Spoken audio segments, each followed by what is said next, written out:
This is the GI Joe podcast, where friends get together to discuss the best parts of the best toy line in the world. My name is Steven, and I'm joined by Paul in rainy Johannesburg. Cujo, still getting used to podcasting in the afternoon on the West Coast. Yes, good morning Australia, good night South Africa, and good afternoon North America. Yeah, boys, how's everybody doing? Pretty good. I gotta say, I got to celebrate my birthday recently, and I got a bit spoiled, which is cool. And other than that, really good. Hey, I'm happy. How about Cooj? How's the West Coast treating you, my friend? I did see some of the pictures of that happiness, Paul. It looked like a great time. If you're on the West Coast, if you're on the South End, then you know it's on fire, and a lot of the people are too, but we're pretty chill. We got some good smoke to chill us out too. Steven, how's Australia? It's getting hot, baby.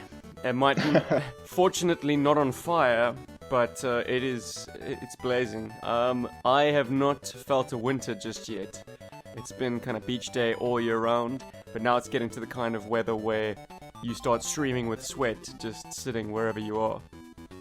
So it's a duck from AC to AC kind of game, and it's times like this when I really lament the fact that I grew up in a part of the world where there's no heating in winter and no AC in summer. The temperature is always very moderate, because I'm just not used to the extreme ends of the mercury, man. Get used to it. I believe it's super hot in Australia. Well, I mean, think about it. It's akin to our experience of the United States. 2018, we were there in summer.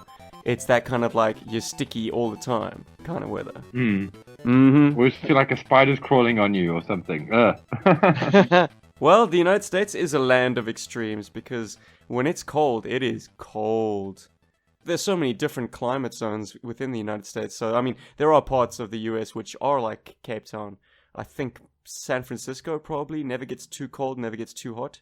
Am I right, Cooj? I can give you the quick, dirty rundown.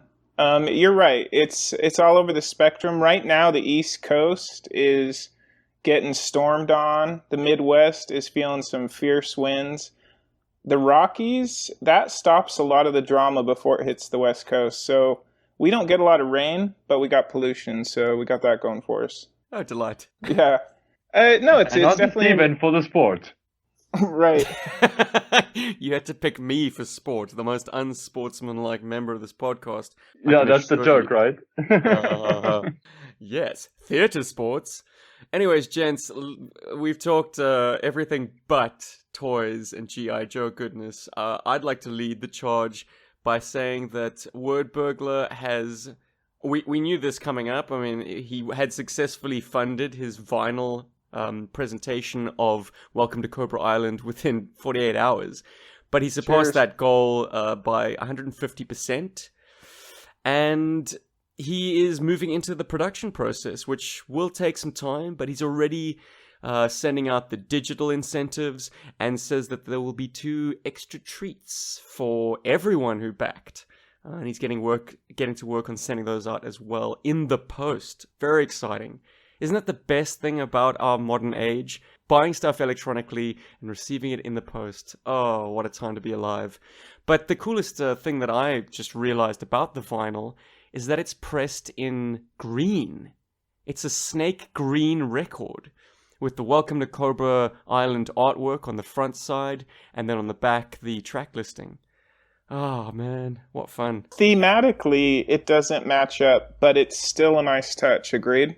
Hey, man, seeing a green record on your platter, that's cool. It's unique. It's unique. Always nice to see colored wax, man. Always. What would you prefer, like a Cobra Burgundy? Well, I mean, actually, I think green is unique, so it's a good call. Yeah, I'm not going to kind of go down that road. Because you would want asp blue, right? Oh, you know it. But you could have the fat Cobra symbol on it. Maybe that'll be for the second pressing. He's very careful to not dance on trademarks. Yes, so hence why you haven't seen a fat Cobra symbol anywhere on the album artwork. Touche. Yeah, man. But I think within the realm of legalities, Wordburglar has done a fantastic job. I mean, he doesn't shy away from very, very deep cuts to G.I. Joe lore in his lyrics. Like, that's somewhere where, trademarks be damned. He's all about that stuff. And, oh yes, the lyrics will be printed on the what would you call it? The inlay? Yeah, the insert. The paperwork that you get with the record. So I'm very excited to be a recipient eventually when this bad boy is out the door. But shall we wrap up new shit section with some Inktober buzz, Cujo? Let's do it. It wasn't a prolific year for GI Joe Inktober, but there was some nice ones. You guys have peeped them. If you're scrolling through, you might know him as the Bungie art director, Garrett Moreland. He did turn up with some Joe art. And guys, do you have any words about his Snake Eyes and or his Destro? Maybe even the intense eyes of Cobra Commander. Take your time. I think he should be giving Rob Liefeld some lessons. Hey now. It's a beautiful piece, but I'm no artist. I really love that Snake Eyes. Not too in love with the Destro. Well, actually, that's not fair to say. I think it's a damn cool artwork, and it certainly is a great sketch. It's not my favorite artwork, but I love that Snake Eyes. How dare you? We have Really, employed really artists in the house. Well, I mentioned that, not to stroke, but just maybe they're looking at making a G.I. Joe game. Also, another person that caught my eye was Stephen Coughlin, and it's as close as high art as you're going to see G.I. Joe touch this year, I think. Your thoughts? It is the scene from the beach in issue 46. Remember when Snake Eyes and Storm Shadow are ripping through a bunch of eels, etc.? And then we all know what happens when Baroness meets him on the beach. Guys, do you have any feelings about this art style? What do you think? Oof, that's a moment that I think we all need a reminder of, especially since this episode recording coincides with Halloween. That Storm Shadow is a zombie, guys. He's a reanimated corpse. Baroness shot him dead. And that moment on the beach, just such lovely graphical touches. Aside from the arts, just the layouts, the implication of a beach slope and a hiss tank in the background. Beautiful stuff. And very unique. And if I would mention one last person, you know him in the Joe community, Skinny Joe fan. I think he also has a different name. You might know him as Joe Aficionado. Guys, he was the first person I gave an animal companion to. Do you remember what the animal was? Gia Monster. Wow. Now you're asking me. Gila Monster. No, I think everybody knows Joe fan, Skinny Joe fan. He turns up, he's at conventions. He did do cosplay for Bobby Vala's Bone Collector character, if I'm not mistaken. But he did ask me once upon a time, because I gave him as an animal companion a greyhound. And he said, "Why'd you give me a greyhound?" I didn't have the answer then. If you're out there, brother, I raise a glass. Skinny Joe fan gets a skinny breed of dog. Oh, come on, Cooge. That's a bit route one. It is, but the deeper layer is that when I first started looking at Joe tweets, he was the best Joe tweeter out there. He was the fastest one. So there it is, brother. There's the origin story for the Greyhound. Right on. But he was the most consistent Inktober Joe art. I like the Bearded Dragon one. He had some nice buggy tweets. Yeah, cheers, man. Good stuff. We have ahead Jovember. Paul, are you looking to participate? I'm not going to do the whole month. What I might do is I will do some Jovember sketches for the art streams. So that's definitely going to happen. Alrighty. Yeah, so I'll see if I can get some community involvement there. Get the guys to come in and join me. And, see what's happening. Oh, dude, don't get me wrong. I would have loved to have done every day of Jovember. But it's just, I just won't be able to. I mean, work has already got me so, wired. No worries, brother. No worries.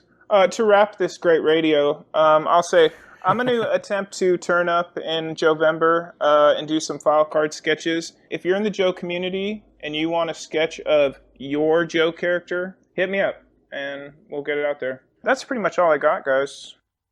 Gentlemen, the inspiration for this episode of our podcast has got to be a new item that I received just yesterday. And it's something that I've always been very lukewarm about, at least conceptually. And it is the GI Joe Steel Brigade. To those of you in the know, I got the C-type Steel Brigade. He makes use of Duke's upper body and Airborne's legs. And I frickin' love this toy, guys. Could you say I've turned the corner? Yes, you can. Yeah, dramatically. Because that's a vintage Joe I'm very keen on getting my hands on. It's not an easy one to get your hands on, because Bobby Valler's just buying them all, isn't he? He's a hoarder for Steel Brigade, and a trademark that he now owns. Good job, Bob. But, guys, look, I couldn't resist. It was mixed in with a lot of figures. From a seller who clearly did not know what he had his hands on. And maybe I should have some sympathy for that, and have let him know, but don't worry, the final bid made it worth his while. Because while he didn't know he had a Steel Brigade mixed in there, let me tell you, the other bidders did. So it came down, like, I only start my bidding process within the last 30 seconds. I am what you would call a sniper. But hey man, if you're not paying attention in those last 30 seconds, you deserve to lose. Yeah, but at least you're not a bot. That's a whole different ball game. I'm faster than bots. What are you talking about? No, I don't know. Okay, Look, John Henry. let's just say that in the final analysis, I didn't get a sweet deal on this figure. I got it at a competitive price in today's market. So for the entire lot, I spent about 100 US, just over 108. And that was for 6 figurines, a Steel Brigade and some fairly common figures.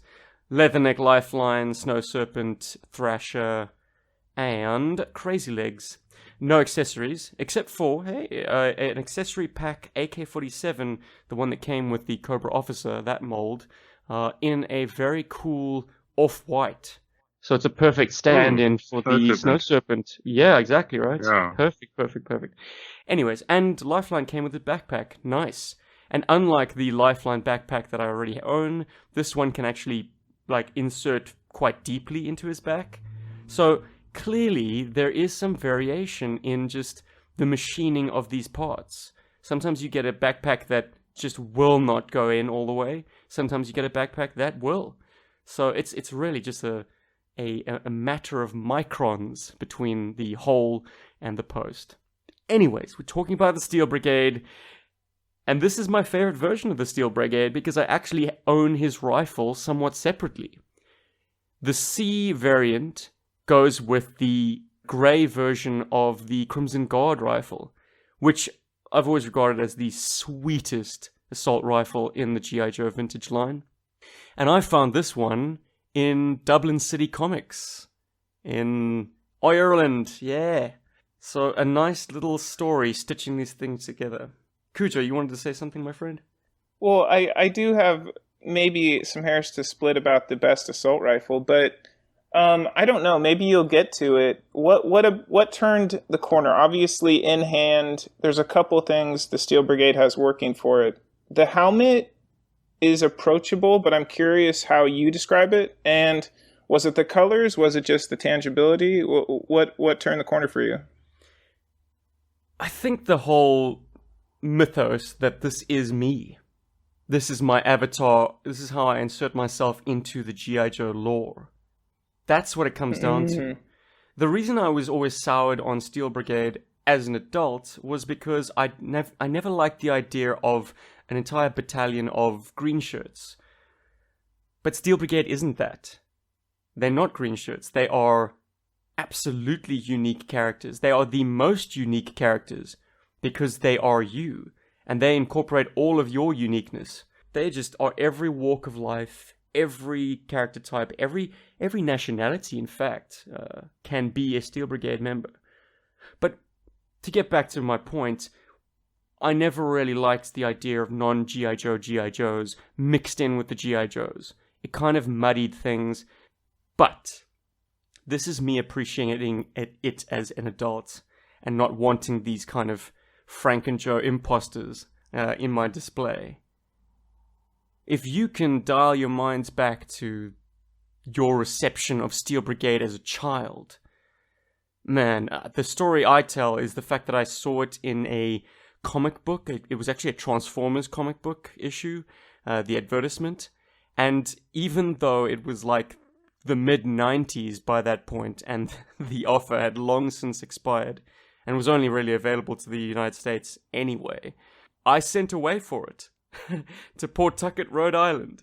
I tried to get a Steel Brigade figure out of Hasbro. Obviously to no avail and no response, but I very excitedly filled out that form.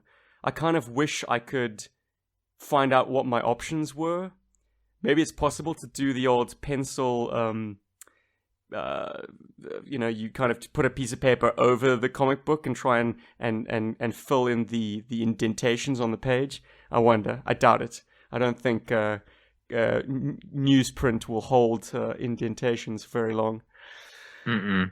Not at all, no. Wishful thinking, Yeah, Steve. sadly. But I just thought this was the coolest thing ever.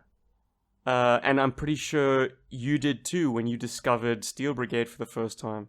Cooch, can you dial your mind back to that initial impression? I can, and I tried to remember how often he was my main after I got him, because it feels like a lot. And I'll say this, like, the helmet, I would later kind of fall in love with it again, as a Cog would be wearing it in Gears of War. That definitely took me back. That put Steel Brigade on a battlefield for me. But the helmet, there's something approachable about it. There's something almost introspective when you look at the picture.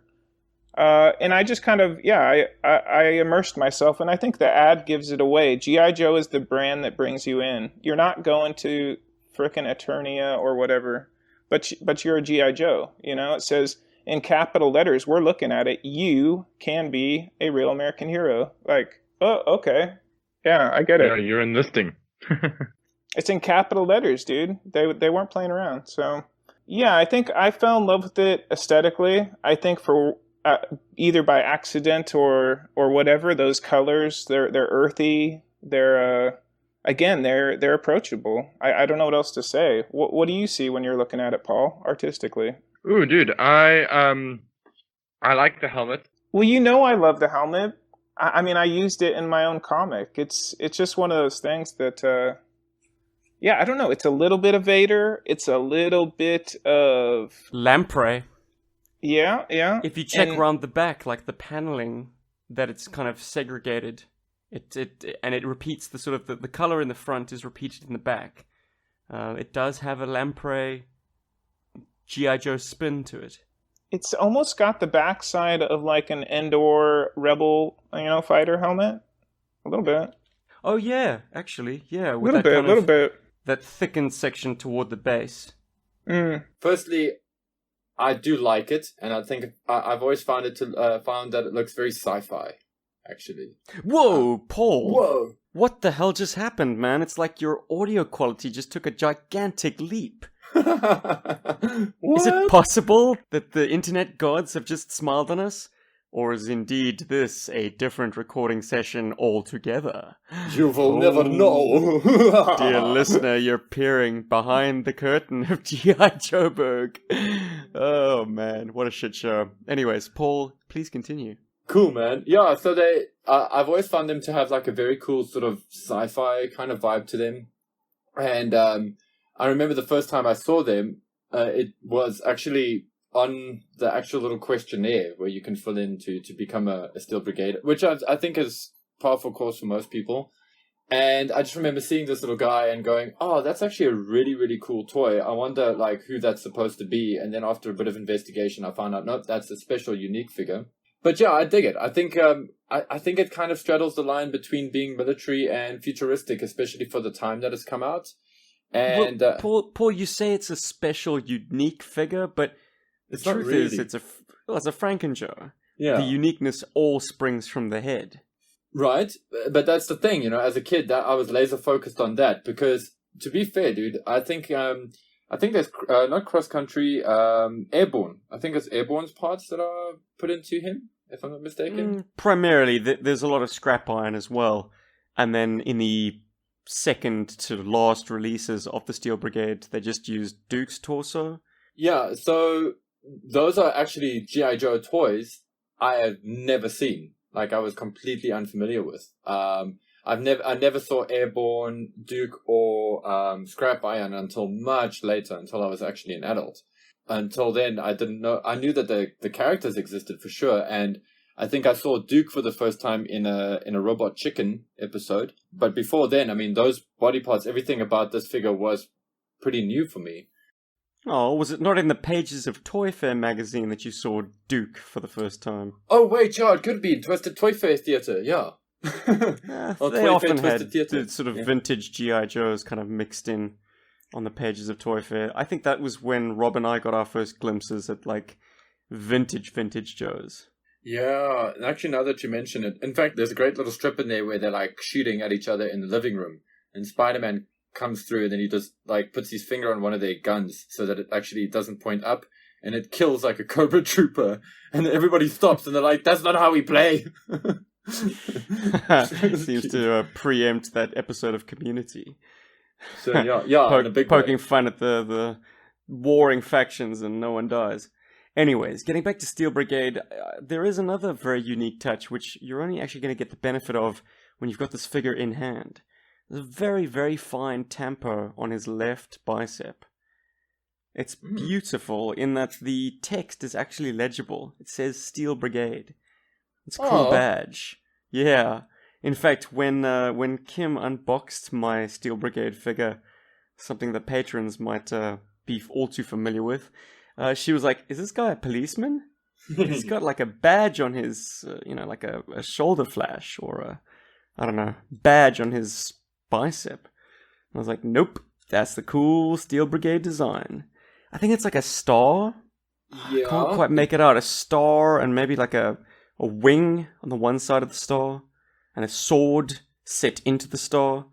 Well, the sad thing is, it's a detail they never brought over to the modern era when they did the modern era re-release. And these guys are great. The modern era re-release of the Steel Brigade is a fantastic toy, actually. And it's also a Franken-Joe for the most part. But it's just, it pulls itself off so convincingly. Like, I love it. I really dig it. Like, this is the only Steel Brigade I own on modern era Steel Brigades. So I don't have the luxury of seeing the cute little nuances on the vintage figure. However, I do love the fact that the helmet on the modern one is an accessory. yeah, It's not just a signature look. It is a removable interactive piece. Of course, underneath it, you've just got the standard balaclava. Yeah. But I suppose there always exists the opportunity to use it as a custom item, as good Yeah. old Jim Godfrey did for Cujo's avatar. yeah. With the interchangeable head. Yeah. Folks on YouTube are getting the benefit of an awesome image right about now. What are you waiting for, listener? Head over to YouTube and get us another hit.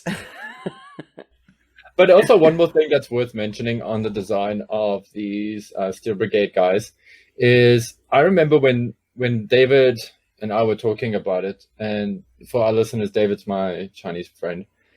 He said that this guy looks a lot like Space Police, like from old days, Space Police Galvan. I think it's Galvan or whatever. But they're like Power Rangers. It's like the same kind of thing. Anyway, David used to have these really cool 12-inch figures. They like Power Ranger style characters. So it's like a Super Sentai type thing. And then they have this armor that you can put on top of them. And they had these great like guns that came in briefcases, and you open them up and the gun like unfolded and shot these little orange missiles. And like that is for me like the best example of missiles that really shoots kind of thing, but anyway, they had that look. Their helmets were very similar in style to what the Steel Brigade kind of went for. But there is a bit of a similarity there to what the Steel Brigade guys offer. there is a little bit of Super Sentai borrowing from the design. I wouldn't necessarily say they cribbed it from there. I just think it's just a design language from that era. Getting back to the modern interpretation of the Steel Brigade, it's successful in approximating the design with a lot of existing modern era parts and just adding the helmet into the mix. But what it doesn't approximate, and what is so important to the mythology of the Steel Brigade, has got to be the custom cards, file cards. Can you call them file cards? They weren't the sort of file folder shape of the classic GI Joe file cards, sadly. These were printed out pieces of paper with the old printer tracks on the side, you know, for like the paper feed, that you would personalize as part of the mail-in offer. And that is so key to what makes up Steel Brigade. Wouldn't you agree, gents? Oh, yeah. I think so.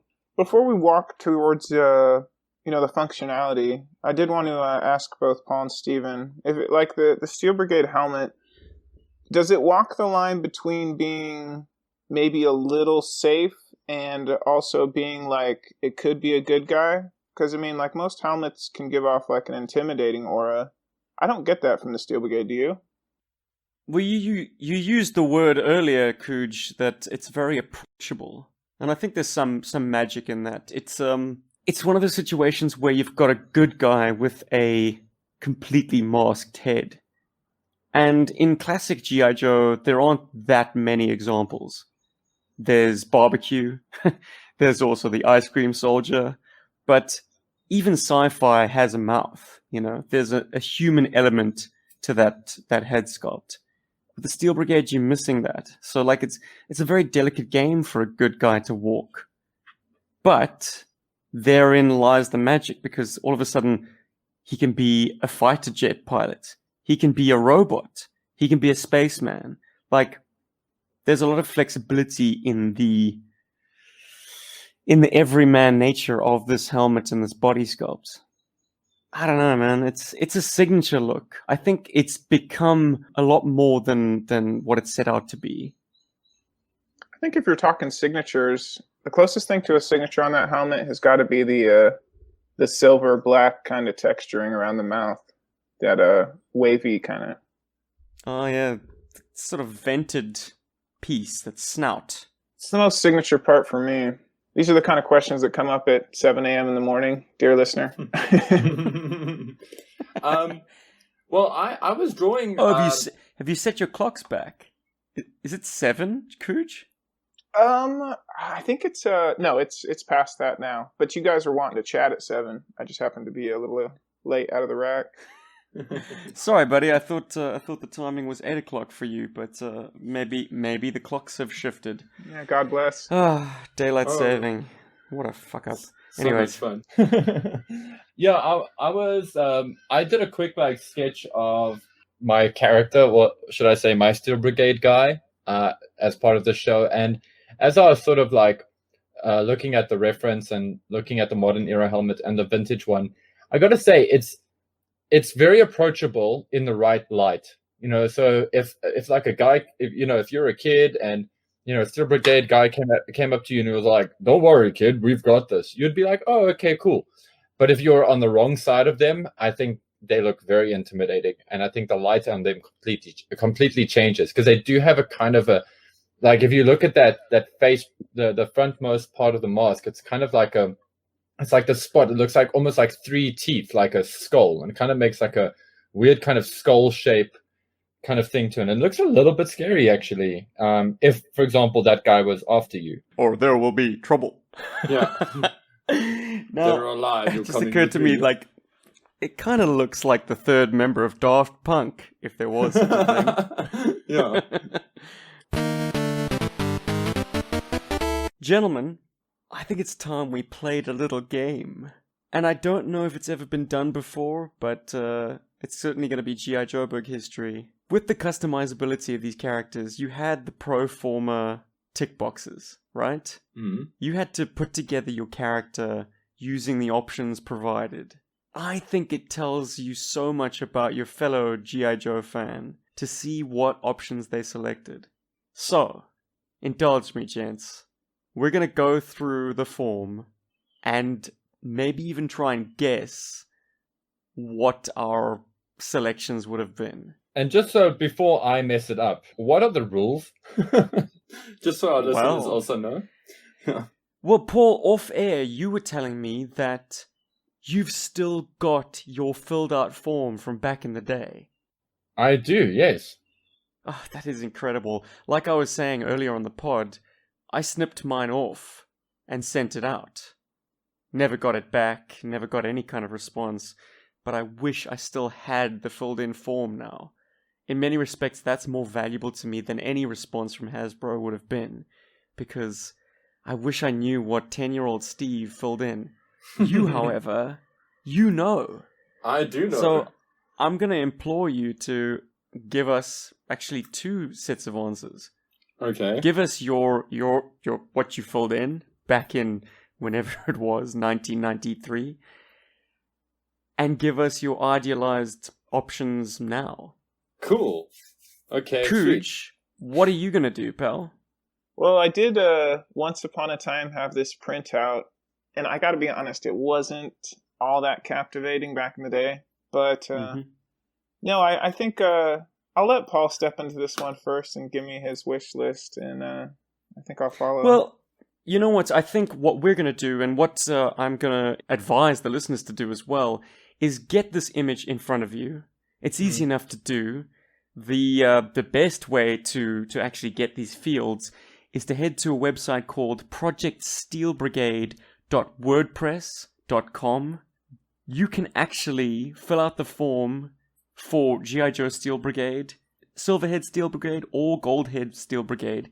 You can fill it out in an Action Force version. You can fill it out in GI Joe Canada version. You can even do the Creator Cobra questionnaire. And the guys at Project Steel Brigade, for a nominal fee, will work up your answers in the authentic style. I've had this done. It's incredible. For $1.99, you can get a digital version. For $2.99, you can get a print-ready version. And then for $4.48, you can get print-ready and digital. So I went and printed mine out, guys, so it's staring me in the face right now. Cool. I freaking love this thing. It really completes the set, because now I have my Steel Brigade's figure and a personalized card. Because, you know, these figures are they are freely bought and sold on the aftermarket, but very few of them come with the file card, which is super rare these days because it's just a piece of paper, easily lost, easily torn, easily stained, easily thrown away. But even if you did track down a file card to go with your Steel Brigade figure, it wouldn't be personalized to you. So what Project Steel Brigade seeks to do is so vital and so important, and I'm so glad they're doing it.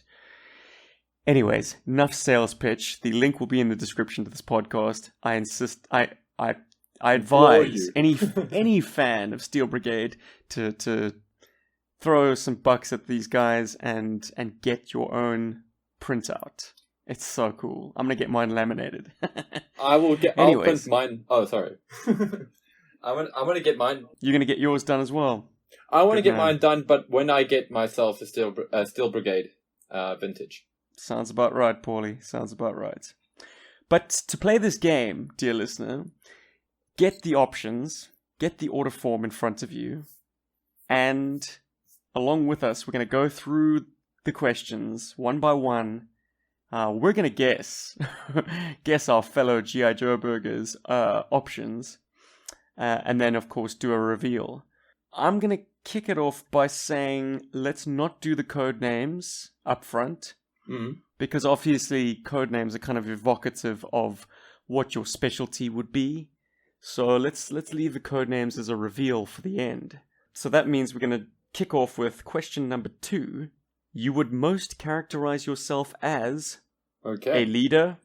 You're always in control of any situation and inspire confidence. A corpsman. You're the backbone of any group. Quiet, efficient, powerful. Or a loner. You value getting the job done over all else. Already I'm worried that the three of us are going to pick the same options. We are too alike. Paul, do you want to kick this off? Yeah, so 9-year-old me, that got this little piece of paper and this little questionnaire on the back of the Terror in the Tundra catalog, which I was so excited about that I borrowed it from David and then filled in all of the little details in pencil, which I still have today, which really pissed him off back in the day. But anyway. I wonder if that would be for a gold head. It is for a gold head, yeah. It's for the gold head. Wow. Yeah. Kicking yourself you didn't get that back. But as Hooded Cobra Commander said in his review of the gold head, it looks like it's an officer because he's wearing a different uniform to the rest. Yeah. But why any officer would want to wear a uniform that garish, it's anybody's guess. Looks like he's going to Mardi Gras. Yeah. I think Hoodie says it looks like a punishment. Yeah. His code name is like Drawfire or something. Anyway, okay, so this is 9-year-old me that's answering this stuff, so it's going to be quite stupid, which I love.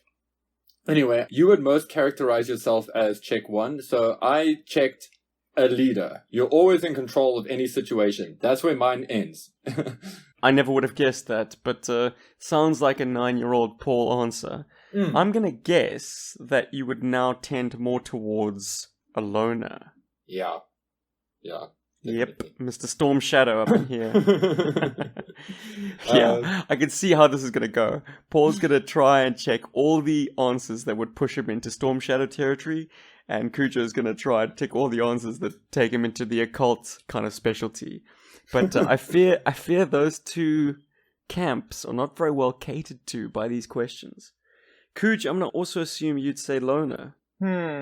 It's hard to reach back that far, but with most of these I can. On this one, just to vary it up, maybe I would have gone with loner, because I did grow up in the country. I did spend days at a time hiking, etc. But I'll go Corman. I'll listen first. I try and be steady, and the whole efficiency thing, I don't exactly have that, but what about you, Stephen? I indicated loner, I guess. Yeah. My adult life has kind of shown me to be someone that really thrives in my alone time. Yeah. Isn't that the mark of an introvert versus an extrovert? Extroverts energize themselves by being in the company of people.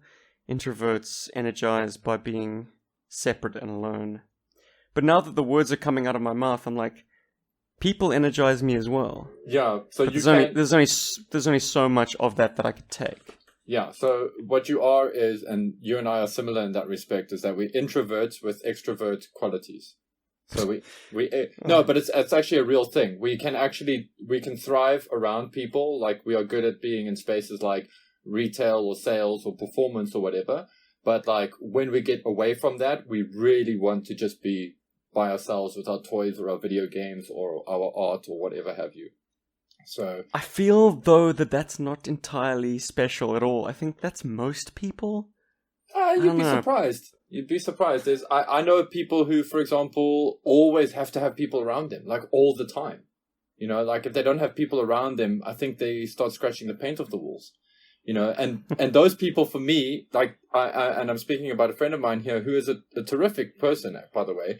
It's just that he's forever inviting us to like events, to like things, and it's like, it's great, but by the time I get to the weekend, I'm just like, I'm peopled out, And I just want to be with my people, a little bit, and every now and then I have to sort of go out and be social and have a few tequilas and stuff, and it's cool, but then have to retreat into myself again. Sounds about right, but let's get back to the task at hand, gentlemen. Yeah. Question number 3.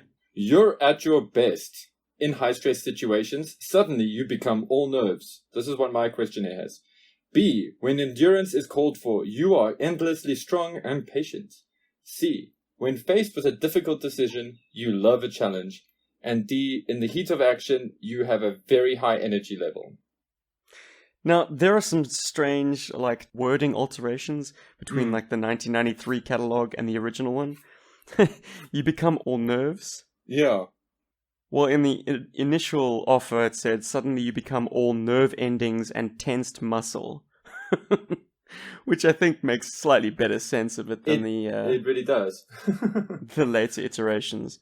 But anyways, Cooge, are you best in high-stress situations? Best when endurance is called for? Best when faced with a difficult decision? Or best in the heat of action? Wait, Well, shouldn't we guess? Yeah, do it. I think when endurance is called for. What do you think, Paul? You want to put me in a box? Oh yeah, no, I love putting people in boxes. Yeah, actually, I'm gonna second that. Hey, because I've worked with you on the Black Book, and and we were there in the trenches, and that was you handled that well, actually. So I would definitely say, yeah, the strong and patient side is definitely a you thing. Well, I'm flexing right now. I think this does remind me of a strange. I don't remember the Bible verse. I never remember people's names, but there's something about like in end times, some people will lose their minds and others will just walk the streets as nothing is happening. This kind of reminds me of that. I think that I'm never that high energy level, so I'm gonna knock D off. When faced with a difficult challenge, your logical mind loves it. Yeah, I think that's me just because I'm a good guy, but if I take a little walk, I could be a sociopath. Just joking, guys. But I do love a conundrum. I don't really see it as a bad thing. What about you, Steven? When are you at your best? Well, okay, so you're at your best when faced with a difficult decision. I'm gonna check the endurance category simply because I tend to push myself a little bit too hard at times. Like, I don't quite know when to quit. I will complete the task. I will complete the task if it kills me.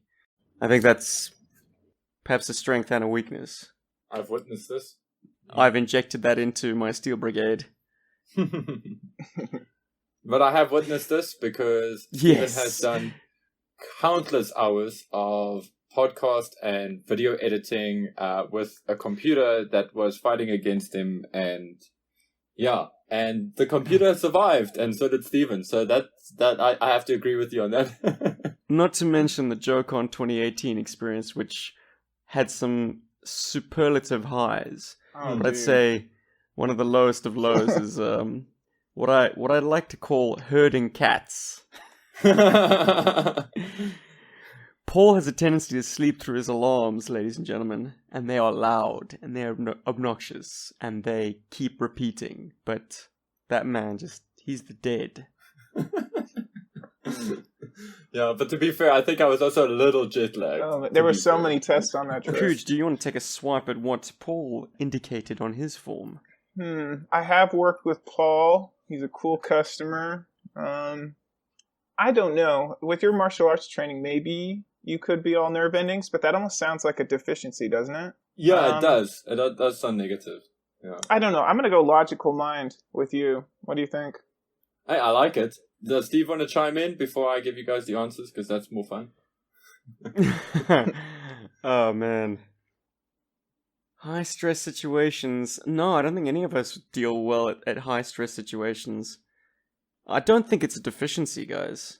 Yeah. I think having that fight or flight instinct in high stress situations is kind of, it gives, like, any combat soldier an edge.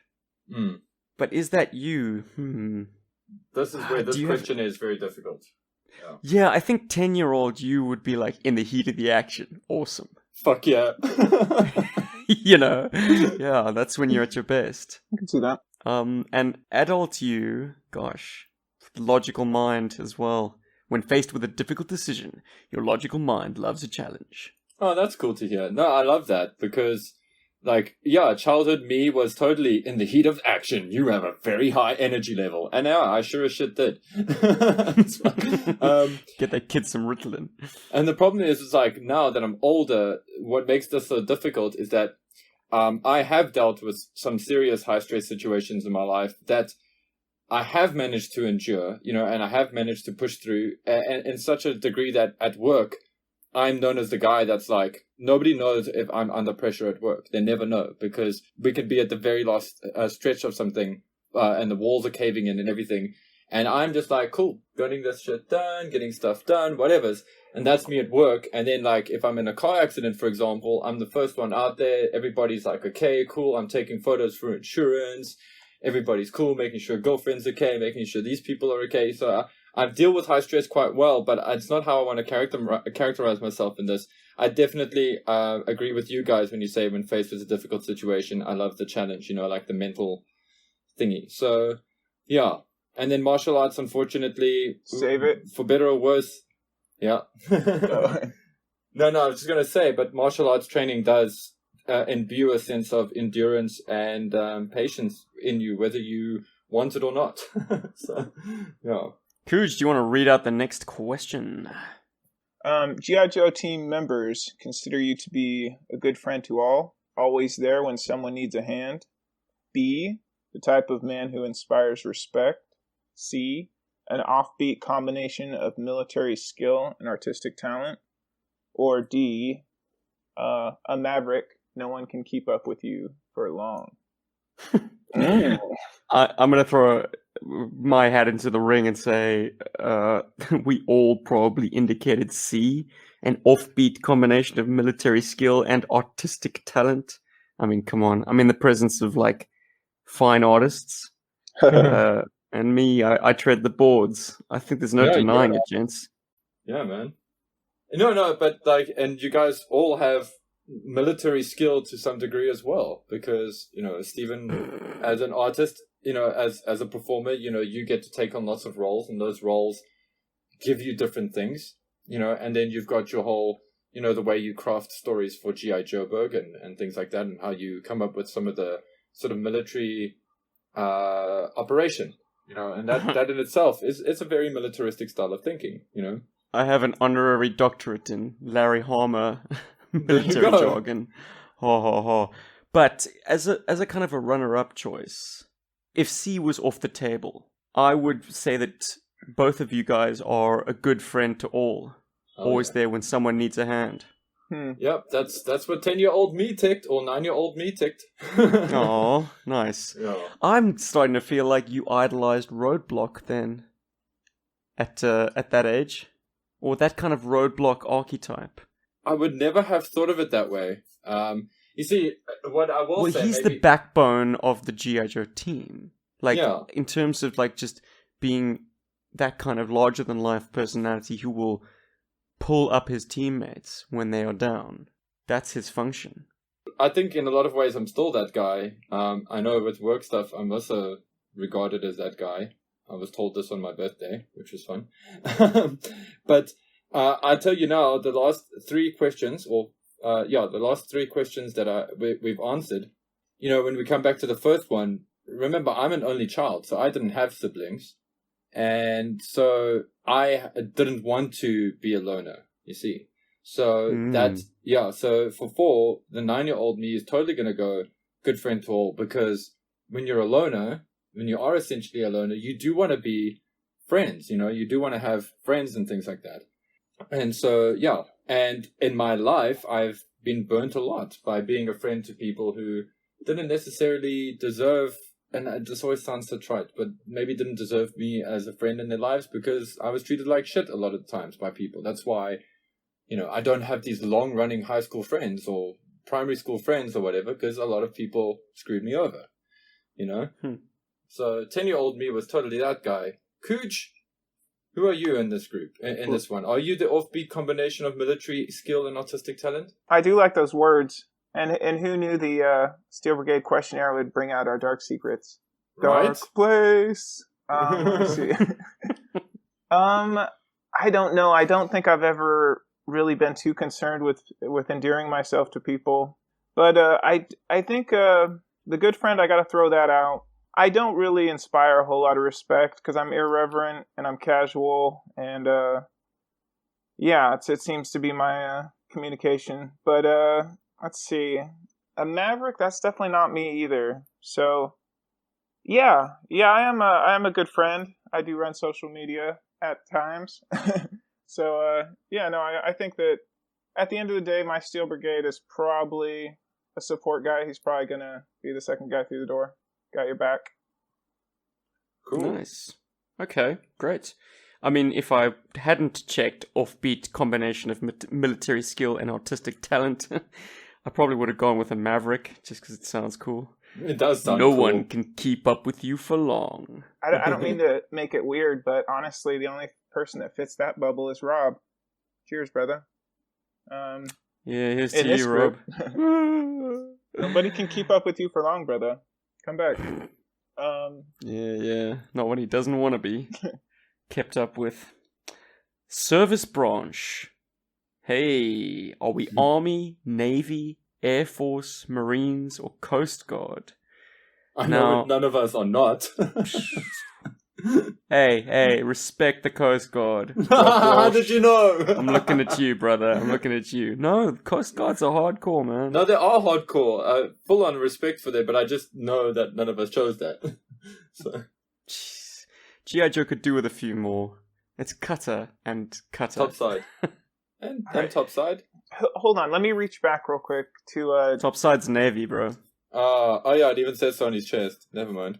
JoeCon. We kept bumping into those two cats. You were in the you were searching through figures in that parking garage, and I was talking to those two guys, and those names are slipping me right now because one of them is a Coast Guard. Rob Walsh. There it is. There it is. Yeah. He's a Dolphins fan. Sorry, brother. But yeah, no. You drew him a little caricature, didn't you? I did. And honestly, I have a lot more respect for the Coast Guard now. I did catch like this Reddit about search and rescue off the coast. It's pretty harrowing. They gotta go in after cars go in the water and stuff like that. That's not an easy job. I love the whole sniping from a helicopter thing when guys are trying to smuggle drugs into Florida. And then Hey, let those guys pass. They intercepted a small submarine. That's fucking badass. Yes. It's cool. Very Dude cool. jumps on very the cool. submarine. How American is that? That's funny. You will not submerge. It's like that scene when Magneto tries to pull up a submarine Oh in man. first class. Oh yeah, Matthew Vaughn was definitely my favorite director for a minute. such a good film. So criminally underrated. Mm. Anywho, Paul, I'm gonna say that you are straight up Army. Not this time. Maybe more now. Ah. Cujo, damn son, are you a Marine? No, I'm going to keep my feet on the ground. I had a friend, I had a college roommate who was in the Army, and I stole his T-shirt along the way. And I remember people always used to give me such respect for wearing that shirt, and I felt so bad. But yeah, in retrospect, I'll retcon myself into the Army because that's what Steel Brigade is. It's the people are always looking for specialties, and Steel Brigade is under the radar. No, I disagree. I don't think you could necessarily hem Steel Brigade into one service branch. Mm. This is interesting. This is actually, I think, one of the most interesting set of options that we have to choose from. Because here on G.I. Joeberg, I don't think we've ever really had a discussion about real military service branches. Mm. And what our feelings are towards each one. Like, what is your perception of the Marines, for instance, Paul? Like, I don't know. This is fascinating. So, for the fact that you want to be straight up, boots on the ground, military man, Cujo picks Army. All right. Well, I can see the Steel Brigade being like a SWAT force. Is that what you're leaning towards? Well, law enforcement sadly isn't on the table. Hmm. So, I can't make an analog to Shockwave. Not that I would want to. Shockwave is his own character. But here's the interesting thing with Shockwave. He was a faceless Joe anyway. So he was my avatar in lieu of a Steel Brigade. And, I mean, let's face it, Shockwave's got a superior sculpt, so I probably would have played with him more anyways, even if I had a Steel Brigade figure. But, Paul, regale us, buddy. What service branch did you pick? I actually went with the Marines. Well, 9-year-old me went with the Marines. And was that because your view on the Marines had been shaped by, like, Full Metal Jacket or something? As a kid, I think it was I had a metal Harrier that it had the Marines tag on it. So it was like a little metal toy Harrier, and I just liked Marines. I just thought like they're pretty cool. They're army guys, and they get to go on boats, and they get to do stuff. So in my mind, I just thought that that's what the Marines did. They were like ground and sea, And in my childhood brain, Navy was only on the water, Army was only on the ground, and Marines was like ground and water. So I kind of liked that idea as a kid. And Air Force. And their basic training is considered to be the toughest of the kind of the basics. I think Cool. correct me if I'm wrong, but I think it's in this order of difficulty. Marines is the top, then Army, then Navy, and the Air Force guys have an easier basic training. Sorry, Bart. Yeah, I was gonna say. Well, I wonder what Bart has to say about that. Well, I think it's pretty common knowledge. But hey, I'm a complete civilian in another country, so what do I know? Yeah, exactly. Educate us. Okay, interesting. Cool, the Marines. Oh, and incidentally, about your Harrier, I think only the United States Marine Corps operate Harriers. The Air Force and the Navy don't. Aha. There you go. Yeah. Break out the Osprey. Okay. What did you think I selected, boys? I have a feeling you went Air Force because I know you love jets and stuff like that, and because of your Sky Striker and that kind of thing. That's kind of what I'm leaning towards. And because you're arrogant. No, sure, I'm joking. I would go with Air Force too. Why, you think the Air Force are the most arrogant branch?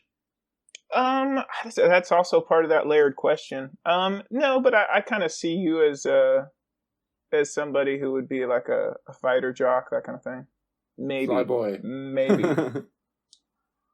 But you know that the Navy has jets as well. Yeah, but and the Navy land their jets on like aircraft carriers. And you know what toy line has an aircraft carrier as its like centerpiece? Which one? I know this one. I know this. Yeah, stupid question. But seriously, guys, like, if you're talking about snobbery, it's well held that, like, let me not upset any Navy men out there, but, like, Navy, they're the top dogs. Yeah. They also have different protocols and stuff as well. Different, like, flying protocols. Yeah, well, I mean, the one that comes to mind is refueling tankers for the Navy and the Air Force are different. One is an innie and the other's an outie. Whatever, they're not compatible. Oh, wow. Stupidly. But, well, let this be an invite to anybody from those military branches to better explain that to us. Educate us. It's at this juncture that I would say there is an analogy between Ace and Maverick from Top Gun. And the analogy is he was a instructor in the Aggressors, which is GI Joe basically referencing or creating its own analog to Top Gun. But Top Gun is a naval aviator school, not Air Force. Ace is from the Air Force, but he's flying an F-14 or XP F-14 and landing it on the USS flag. It's like, it doesn't make sense, man. He should be a Navy aviator. And to my knowledge, GI Joe doesn't have any Navy pilots. Looks like we're picking that military intelligence box next one for you. Any hooch. I picked Navy because, yeah. Aside from the Coast Guard, I think Navy is criminally underrepresented in GI Joe. Snap a uniform. Quick throwaway. Do you get seasick? Nope. All right. Love diving. Love being on a boat. Madman. Yeah. Okay. Primary military specialty. And here we got a lot of options, boys. Infantry, medic, airborne, pilot, intelligence, artillery, armor, SEAL, communications, jungle warfare, special forces, and martial arts. 9-year-old Paul picked martial arts. Let me tell you. Oh no, 9-year-old Paul was a little bit smarter than that. But okay, then adult Paul picked martial arts. Adult Paul picked martial arts, yeah. Of course. Well, 9-year-old Paul, if you guys are keen, I suppose now's the time. 9-year-old Paul chose special forces. Yeah, because 9-year-old Paul figured. No, I'll mention that a little bit later down the line as we go through. But yeah, special forces. Ooh, you tease. Ooh. Because special forces. Because special forces are awesome, man. And how many like movies were we raised on as children where it's like Delta Force and True. Delta Force again and something military team is part of this XYZ Special Forces ZX Spectrum Atari 9800, you know. Delta Force. This time it's personal. it does seem the most broad. Yeah. No? Like special forces. It's just like, yeah, they're special. They're in GI Joe. Duh. But I mean, it is a bit of a safe pick, if I do say so myself, Paul. No, it is, but there was reasoning, and when I went through this card, I was like, why did I pick special forces as a kid? And as I went down, I was like, oh, I know why. Because I think I initially did pick martial arts, and I think if I look at this closely, I can see that I actually may have erased this on this. Ooh. Yeah. Right. So. Like, there's a bit of complexity to your original picks. Mm. You had sort of runners up. Paul, what do you reckon Cujo said? I reckon Cujo was either communications or intelligence. So so either he was a SIGINT or a just straight up intelligence. Well, I look at this list, and I had a lot of these guys sorted. I had Doc, and he was always in the squad for her. Let's see. I think young me probably went special forces. I would probably break communications now. I know people wore out the martial arts box, but it could have been SEAL. It could have been special force, just because the umbrella. You know, like Paul said, you grow up hearing all these Delta Force remix, all that stuff. So, yeah, I'll go communications. That seems to be a good fit. If, let's see, what would young Steven or even old Steven print out? I'm going to say... Jungle warfare. No, I'm joking. I don't know. I'm just going to take a stab and say infantry. What do you think, Paul? I don't know. I got a feeling Steven would head towards being a SEAL, hey? SEAL or maybe pilot as his military specialty. One of those two. You got there eventually. Yep, I think G.I. Joe needs more pilots. Steven's the man for the job. Absolutely does appeal to me. And let's not overlook the fact that, like, the Steel Brigade helmet is a perfect pilot's helmet. Yep. Mm-hmm. Got those knee pads to protect your knees from the gauges and all. Here's where things fall flat a little bit. Like, the body isn't great for putting him in the seat of a fast jet. Yeah, it's not pressurized. Yeah. But you could put him in the seat of a chopper. You know I love me some whirly-birds, boys. Yeah. Mm-hmm. Plus, he's got a helmet already. I mean, guys with helmets get to ride vehicles. I mean, that was the rule as a kid. He's got a helmet, he's allowed to ride a vehicle. I like that. I mean, he could also be like a fast attack vehicle driver. You know, what is problematic on a lot of vehicle drivers is, I mean, Crankcase, he doesn't wear any goggles. He doesn't even have any goggles perched on top of his helmet. He's just got a smooth helmet. It's like, dude, you've got no windshield. You're driving a desert buggy. Anyways, so, you know, a Steel Brigade helmet is smart in that respect. And those castle-like indentations in the snout, that could be like a kind of a filtration system. Yeah, that's certainly my thinking too. In fact, I am going to share my screen for just 2 seconds, now that you brought up that very thing. Saucy. Yeah, I've got... I can share this for a few seconds. And I did like a bit of a mock-up of what I think the helmet could look like inside. It's a bit sci-fi, I know. Have you been sketching this whole time? Paul, you're incredible. Oh, shot, man. No, to be fair, I did do this before the show. Because I didn't want to make a noise during the show. So, yeah. But, nice. I like how you've included the silhouette of the helmet over your very slick hairdo, brother. Thanks, man. Yeah, I just I took the reference when I got out of the bar, so I had like nice slick hair. So... That is so cool, man. I'm gonna imagine that every time I look at my Steel Brigade from now on. Sweet. It's like Vader-esque. It's very cyber. It's very, like, kind of grotesque. Right? That's kind of how I feel it is, because it's such, like, it's high-tech Are these gear. the good guys? Yeah, well, it's inside, so, it's what's inside. And that's like a thing to help us a rebreather, and like you said, it's some kind of filtration system, so, it's supposed to plug in somehow. But anyway, that's me sharing a bit of that.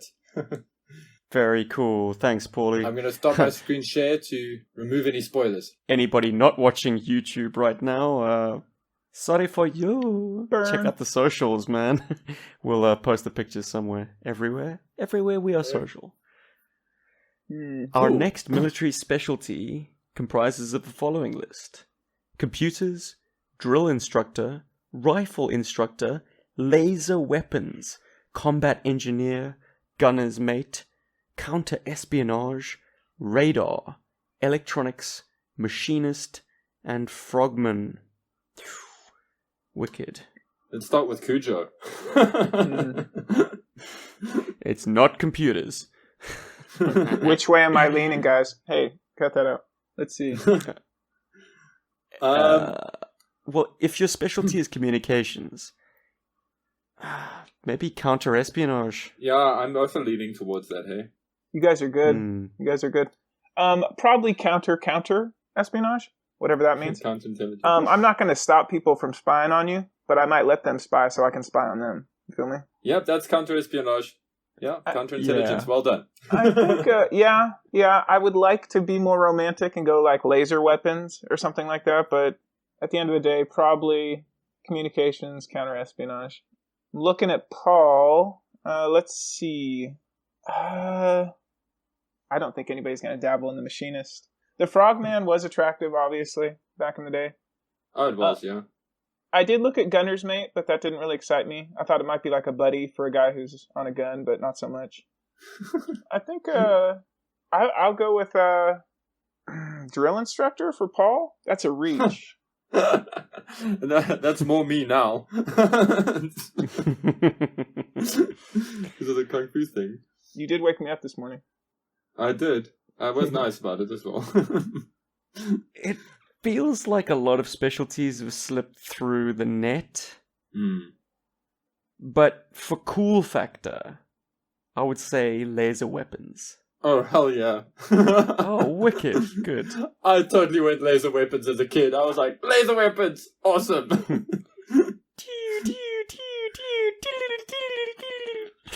I was like, what is counter-espionage? That sounds like snails. I'll be laser weapons.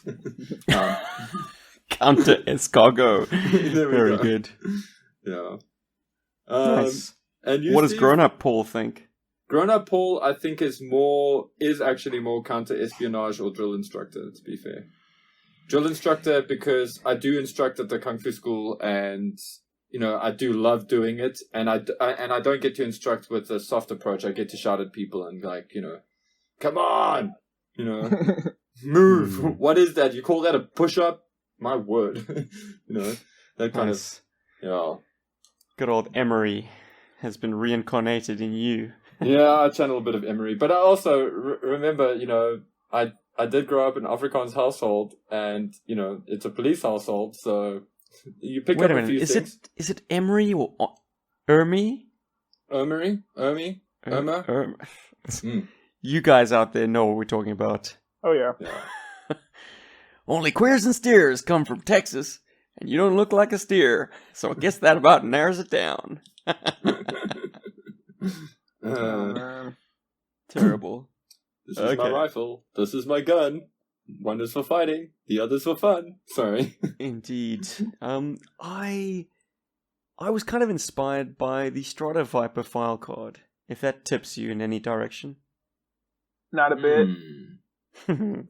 What, you can't instantly recall that classic bit of prose? Anyways, I ticked counter-espionage because I didn't want my guy to be a straight-up pilot and just, have his head buried in the console. Yeah. I want him to have some kind of strategic value, I guess. He's not just a pilot, he's somewhat of a spy. And so counter-espionage seemed like the logical choice. You can hang out with me. It would appear so. You can be my radio man, buddy. There it is. You're in the second seat. I am your radio man. It's a cool job. Hey, I was watching this TV series called Pan Am, and it has a bit of espionage in it, and it's quite well handled, I felt. And so, yeah, I think that totally fits the bill for you, Steve. Like, get yourself into that area. You know, you could be like a pilot, and then you could be masquerading as, this is not from the show, by the way, but you could be masquerading as an airline pilot, and when you hit the ground, you're gathering intelligence and sowing false intelligence. So, yeah. I like the idea that GI Joe pilots are also deployed on the ground in circumstances that really require them. I mean, obviously, pilots are pretty valuable resources, so you're not going to, put them first man through the door.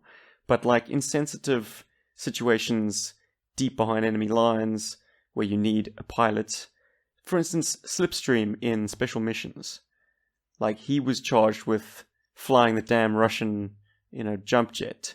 Stalker and the boys needed to get him into that position, but he had to be able to operate incognito in a foreign country, like dressed up in mufti, that kind of stuff. Yeah, I want to be in on the action. They got the Crimson Guard, we got the Baby Blue Guard. We fit in everywhere. Hey man, that baby blue just fits well with the fact that my boy's in the Navy, yo. There it is. I'm making sense of this figure, guys. Come on. You gotta have some idea of, like, why he wears the colors he wears. Anyways, weapons expert, check 2. Did you guys have to look up any of these guns? I looked them up now as an adult. There were one or two that I didn't know. But I mean, as a child, this must have been absolutely mystifying, right? Oh, I actually don't want to say anything because it'll give away what I chose. All right. Well, for anyone who doesn't have the form in front of them, the options are, deep breath, Stephen, M16, XM76 grenade launcher, M2 Browning caliber heavy machine gun. That makes no sense. It should be 50 caliber heavy machine gun, but anyway. Law rocket system, XMLR 3A laser rifle, U-21, M7 flamethrower, reflex crossbow, M11 submachine gun, M60, M1911 AT auto pistol, M32 Pulverizer, and then, ladies and gentlemen, the coup de grace, expert all NATO and Warsaw Pact small arms. I mean, okay, if you really want to be OP, you just skip all of those and check the last option. Just in quotes, it says Snake Eyes. Yeah, exactly. Yeah. I mean, there were a handful of Joes that had that. It was like they had these individuated guns that they were specialists on, and then would kind of round it out with expert in all NATO and Warsaw Pact small arms. Like, what? Isn't it? I know it's Snake Eyes, and I think it's also Recoil, hey? That has that. I think... Although nobody told Recoil that it's not all at the same time, but whatever. So. Hey, isn't Recoil Snake Eyes before he got burned? Think about it. Blonde hair, glasses. He's got the look. Gun chucker. He's got the old specialty too, long range recon patrol. Anyways, conspiracy theory for another time. Gentlemen, your gun choices. Whew. Ooh, I'm gonna figure out what Steven went for. Yeah, let's do Steve first. Let's take a looky-loo. I'm gonna say, where is that? I would say like possibly the M16 is definitely one for some reason. I don't know why. And I wouldn't be surprised if you chose the expert all NATO small arms as the blanket option. Not because you're lazy, just because you like Uzis and stuff as well. So, well, I've got a problem with OP characters, man. It's like, what do? Spend your entire day at the rifle range? Like, just field stripping guns and, like, learning their nuances, No, my guy's not a gunsmith, dude. So, yeah, I'm not going to check the last option. So, let me put you out of your misery. Oh, Cooge, do you want to take a swipe? Well, I think this presents an opportunity for any sharp ear listener from the other half of this podcast.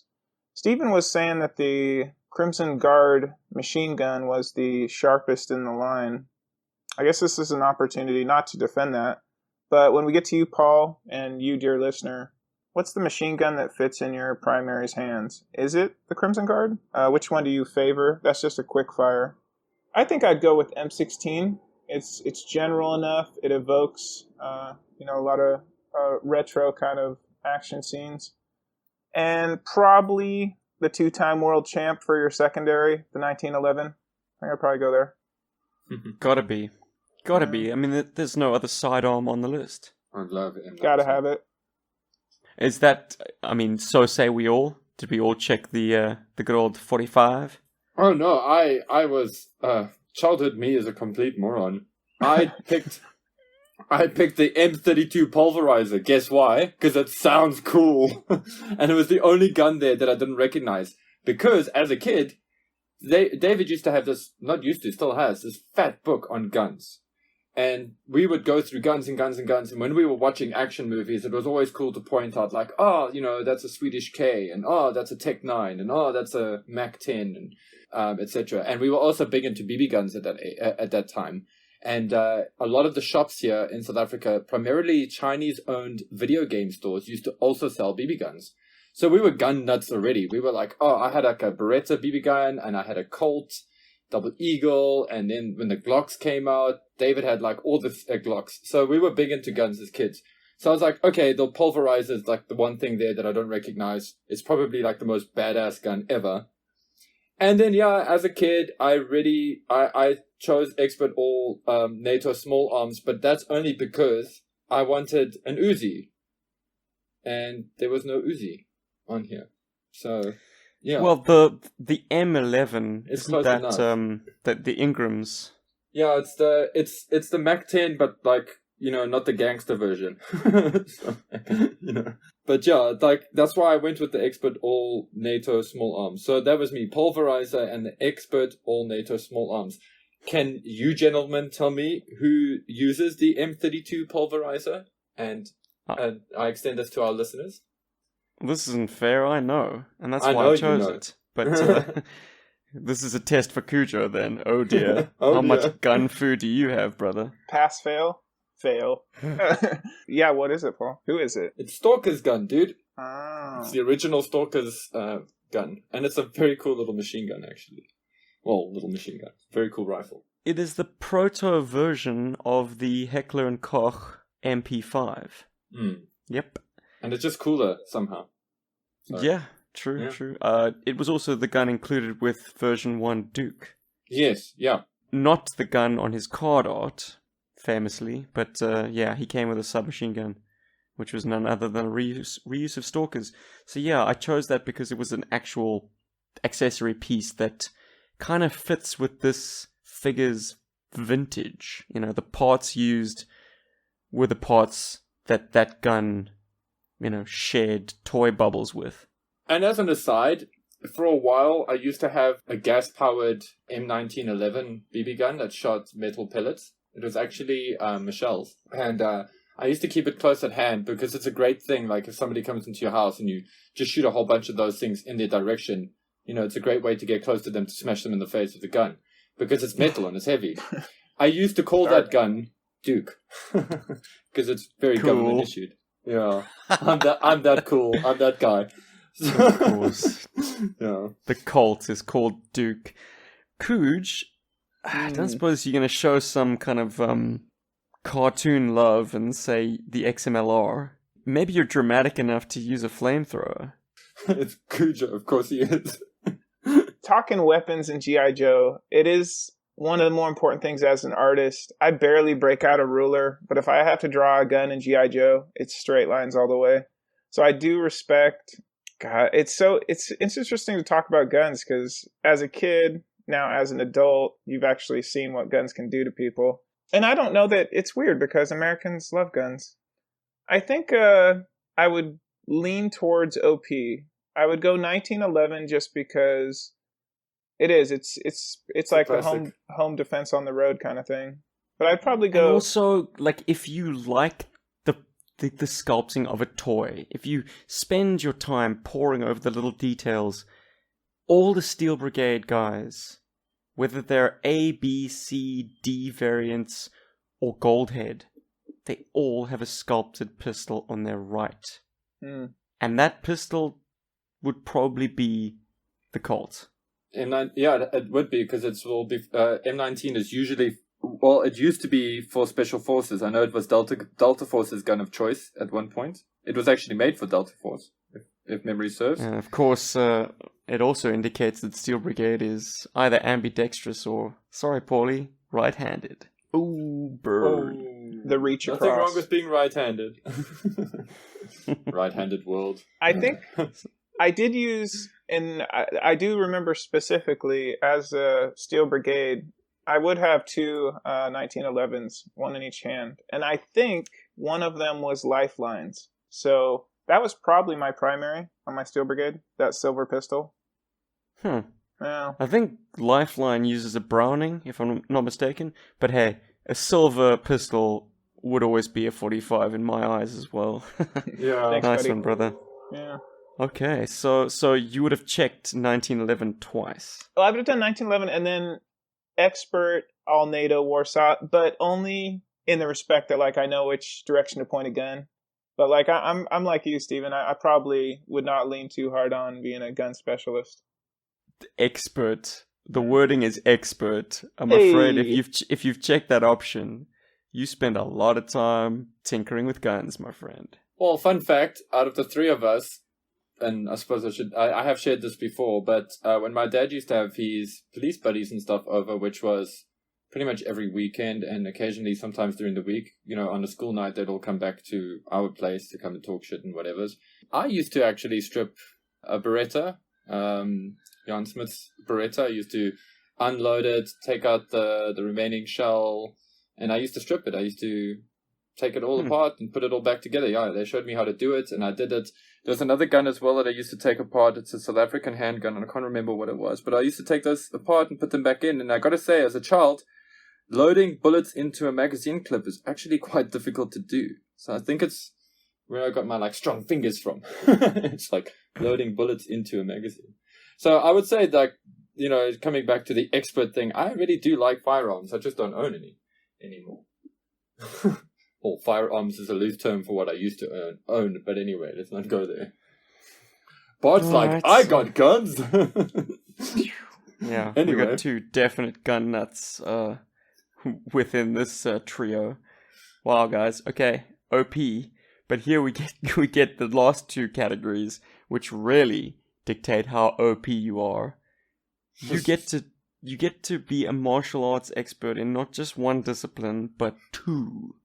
And the options are 3, actually. Taekwondo, Kung Fu, Jiu-Jitsu, Zen Sword, Karate, and Throwing Stars? Stars. Yeah. Is that a martial arts? No. You don't know. Well, okay, judging by that answer, Cooch, you're a master of throwing stars. True. Of course. I think, I'll start off this one. Actually, this is... All that time you spent in metal shop, right? That's pretty funny. That's a deep cut. Throwing the ninja star into the ceiling and seeing them stick there. They did that on both continents, huh? No, buddy, I'm recalling your personal account from episode 100 of GI Joe Berg. I Busted. listened to that not too long That ago. is a deep cut. As long as it's 100, not 99. I think probably Throwing Stars was just specific enough to probably get my attention. And in the same way that I picked Army, I would probably go Karate, just because it was accessible. And speaking of the Air Force. And probably Karate and Throwing Stars. Keep it simple. I don't know if I'm looking at Paul. Kung Fu. Duh. Yeah. Gotta be. That's for sure. And I'm gonna say Zen Sword. Yep. He's gotta have swordsmanship in there somewhere. Mm-hmm. Oh, yeah, I love me a sword. For a total martial arts ignoramus like me, what is Zen Sword? I think in the context of this whole thing is they're trying to say that it's an esoteric sword art, like like using a katana, that kind of thing, or using Asian swords. specifically. Yes, I think okay. I think So that's it's the vibe not they're talking going about European sword play. for. Sai Hunters or Right. Einhanders or Claymores or whatever. Yeah. Estox. So we're Yeah. talking specifically about katanas and Straight sword, Jian, yeah. yeah, that kind of thing, yeah. Wicked. Okay, well that would definitely get your attention, right? Totally. And I was allowed to check 3 on my form. My form says check 3. What? Yeah. Jeez. Typo. Maybe it's- OP indeed. Well, Yeah, then that's what- I would say that you probably picked jujitsu. Am Am I right? You actually are right, because, well, younger me definitely chose jujitsu. I don't know why. I think it's because I think Steven Seagal did jujitsu or whatever, and that's what keyed me in on that. Zen Sword, definitely, because I love swords. And none other but than throwing stars, okay? Yeah, because I mean, this was me as a kid, like, oh, throwing stars, yeah, cool. And I don't know why I didn't choose Kung Fu, and I think it's just because I was like, I think in my brain, like, I had this kind of knowledge of Kung Fu, which was the same knowledge as karate, and that I didn't think I would use any weapons if I chose those ones. Meanwhile, Jiu-Jitsu doesn't have any weapons either, because it's a lot of joint locks and things. Yeah, jujitsu's grappling, it's groundwork. Yeah. Right? Yeah. Yeah. Which is like totally not me, by the way. I'm not a ground guy. I mean, I've got some ground game, but I mean, yeah, Jiu-Jitsu it's just something I think I heard like as a kid. Taekwondo was that martial arts that was in the Olympics video game. So I was like, I don't want to do an Olympics martial arts. And yeah, and karate, I had already done a spiel in karate by that point, and I was like, no. I think a No. gazoo just died. Oh no, that's a hottie dog. Oh. Did you hear wah, wah, wah, wah, wah, wah, that sound? Yeah, what? Elaborate. That's a hottie dog. That's the South African. That's technically the bird that should be our national bird. Because they're everywhere and they're well spoken. Box check. Animal companion. Nice. Anyway. But yeah, modern me would go Kung Fu, Zen Sword, throwing stars. Because we don't learn how to throw stars in Kung Fu. So Filling in the gap. Yeah, man. Throwing stars that can take bullets out of midair. damn right, man. Yeah. Yep. That's how it was sold to us back in the day, guys. In fact, still is. I mean, doesn't Snake Eyes unload an entire magazine at Storm Shadow in retaliation? And Storm Shadow's just like flicking like dozens of throwing stars. Ridiculous. Yeah, what a scene. I just Anyways. love that. I remember this movie called Ninja. I think it was called like Ninja or something. And this guy was like on a motorbike. And the bad guy would like throw a ninja star, and then it was like in the back of some dude's neck, and the dude just died. And I was like, oh, ninja stars are so cool. So, Yes, that is totally a ninja trope that like surely doesn't have much truth to it. It's like no. a ninja star going into your skull probably won't penetrate far enough to kill you outright. No. You'll be like, "Ow, I've got a fucking ninja star on my head." Yeah. Ow!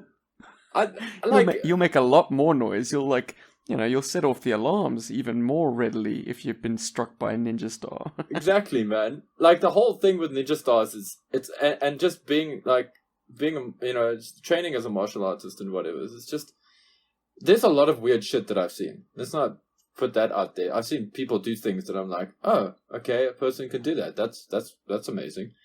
So I'm sort of open to the possibility that a ninja star could, perhaps if thrown by somebody who has practiced it intensely, it probably could maybe pierce the skull, but I don't think it's just going to outright kill somebody. I think they're going to be like, I got a ninja star, what but me? Yeah. So I don't think- pretty much what I just said. Pretty much exactly what you said, yeah. Sorry, I just wanted to just say that it's not impossible. But, What are my martial arts selections, boys? Bearing in mind you're dealing with adult Steve who has access to the internet. Yeah, so I'm going to hope you chose Kung Fu because of how versatile it is. Ooh. And you seem to know quite a bit about Jiu-Jitsu, so I'm going to say you went for Jiu-Jitsu. I think just to spite you, I did not choose Kung Fu, but yes, definitely Jiu-Jitsu. What would be the best complement to Jiu-Jitsu, I reckon? Because my guy would probably, if you have to do two forms of martial arts, and split your focus between them. You're going to want fighting systems that have really hard strikes, but also, when it gets down to the grappling, know how to handle yourself. Because ultimately, unless you've been able to take out your opponents real quick, it is always going to become grappling. Like, MMA has taught us that. Like, it always ends. Like, within the first few seconds of the bout, unless it has been an outright knockout by like a really hard strike, the grapplers are going to win. Yeah, your groundwork is going to tip the balance. Yeah, definitely. I mean, I would say in this in my point of view and with my experience, so I'm not saying like I know everything here, guys, but I would say jiu-jitsu is what you learn to get out of a mess like being on the floor, and taekwondo would be your very good stand-up game, because taekwondo grappling is a counter to stand-up, and joint locking and joint isolation and manipulation is a counter to grappling. That makes sense. So when you're being grappled with, you want to arrest the joints so that you can get yourself out of the grapple situation, to get yourself back on your feet, to get away from the problem. But yeah. Damn, Cujo, why isn't joint locking an option, man? Well, it is kind of. It's there as it's part of your jiu-jitsu. Jiu-jitsu's got a lot of that kind of joint locking. So it's joint locks and grappling. Taekwondo is strikes. I'm being a nerd. Cujo, what do you think? I hope you've been doing some joint locking yourself, man. Somebody has. I think it's after 2 a.m. and I've become a morning person, so I haven't seen this hour in a long time. It's becoming delirious, folks. Nice. I know. We got to wrap this up, boys. For whatever reason, this conversation made me think of Ken Shamrock, and he would have been a good GI Joe figure, wouldn't he? Probably would have been Cobra. Do you guys remember that cat? I have no idea what you're talking about. Somebody does out there, and they're nodding. One of the greatest wrestlers. Shamrock. I don't think I would have put Steven as somebody who likes to get his hands dirty, so I would not have picked Jiu-Jitsu. Yeah, you look like a karate Zen Sword guy. Thank you, but I guess I'm just far too considered now. And as I say, I've got access to the internet, and the internet tells me if you're going to have two schools of martial arts, strikes and grappling. Yeah. And please don't get me wrong, karate has got some very efficient strikes. It's just, I don't want to nerd out. It was an interview with Bruce Lee that tipped me initially. And he was saying like, Jeet Kune Do, its biggest weakness is the fact that you can't go to ground with it. Like, it's all about quick strikes, blinding speed, like fusion of different martial arts, but the martial arts form that it failed to fuse and incorporate was jiu-jitsu. Yeah. Anyway, we've focused on the martial arts just enough, boys. It's time to round this out. Just before we unveil our code names, we got to talk about where our guys went to school, what kind of training they have. And this, to my mind, the fact that you have to check 3 is a little OP, more than a little OP. I'm like, how much time did this guy spend in school? Because, like, if you're a Navy SEAL, okay, that's hardcore. Like, if you've made the grade, that's it, man. What else do you need to be? I suppose being a SEAL is a young man's game, so maybe one other item of training after you'd kind of rotated out of the SEAL team. But it's like 3 options? Are you kidding me? No. The options are Airborne School, Recondo School, Special Forces School, Ranger School, Flight Warrant Officers, Jungle Warfare, Desert Training, SEAL School, Military Intelligence School, and Emergency Medicine School. I'm glad the medics are in there. Yeah. What were you going to say, Paul? I was just going to say, a lot of these feel like it's one thing that's broken into a lot of other things. So, for example, Ranger School would include Jungle Warfare and Desert Training as part of its syllabus. So you would be silly to choose Jungle Warfare, Desert Training, and Ranger School, because Ranger School covers that, as far as I know. Well, if you wanted to counter my argument about this making your guy OP, that's a way of kind of boiling it back down to what would make him the most effective infantryman. It's like, yeah, Ranger School, cool, which probably, trains you in a number of different theaters, but then to do additional training in jungle and desert. That's cool for the more kind of focused file cards out there. Yeah, definitely. But then I'm gonna assume that that's not what you did, Paul. No, that's not what I did, because young me wasn't thinking like that. I'm gonna say you probably ticked military intelligence school. You wanted your guy to have a good definitely. head on your shoulders.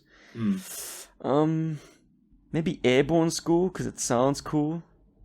Looking at it now, I'm like, I agree with you, but no, sadly I didn't. SEAL school. I was close, but I didn't. It's close to SEAL school though. Jeez, okay, I've exhausted my guesses. Cooge? Let me see here. Well, there's not that many left, is there? Well, at Recondo school, I suppose you learn to grow a mustache. A snore. Probably military intelligence. Yeah, definitely. So military intelligence school all the way. In fact, so much so, even more so, because it's not just military intelligence, it's military intelligence school. Double trouble. There's no fighting in the war room, so here's you graduated. So in addition to military intelligence school, Cooge, do you have like a secondary for old Paulie? Well, wasn't it you that referenced that he does have the airborne wings like Duke on his chest? Ever since you mentioned that, I was like, as far as like a reuse on that chest. But am I right in saying that or no? No. Yeah, it's present on everything past the A version. But the initial Steel Brigade doesn't have that. He's got Airborne's chest, which has a bayonet and a grenade. I think Ranger School sounds pretty dope. Does sound dope. I wish I had chosen that. I like to camp.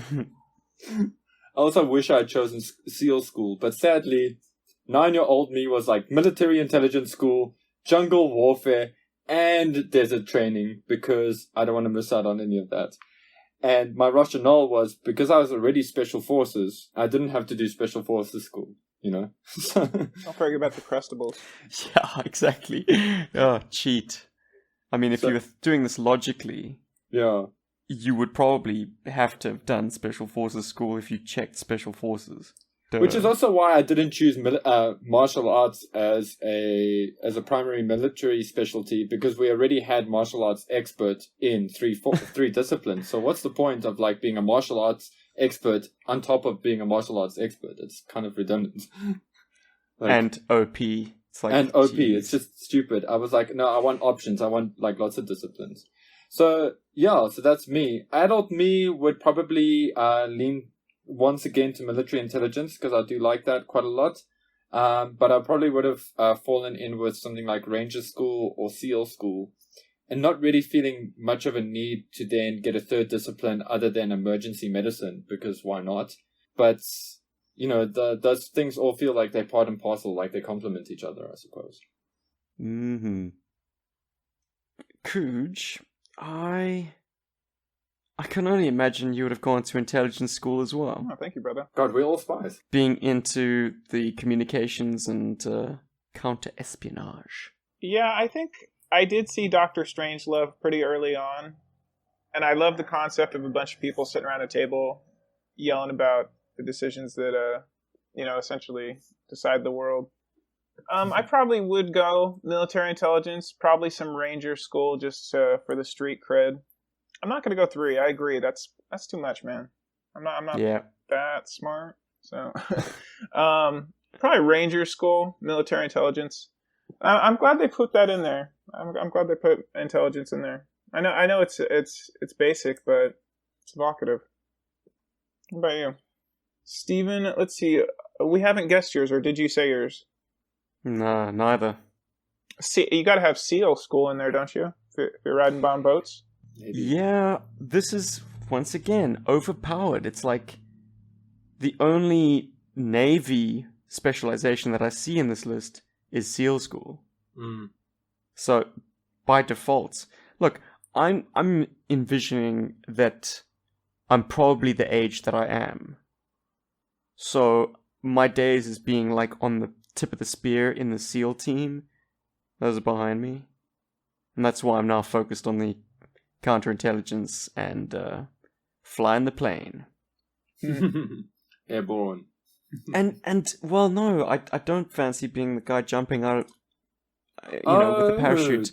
So I went with flight warrant officers. Warrant officers, yeah. Because it's the only pilot Flight. training on the list. I'm like, why don't we just have flight school?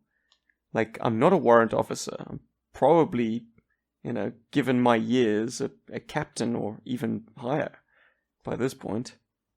I mean, if you're flying the plane, you've got to be an officer, right? Yeah, I believe so.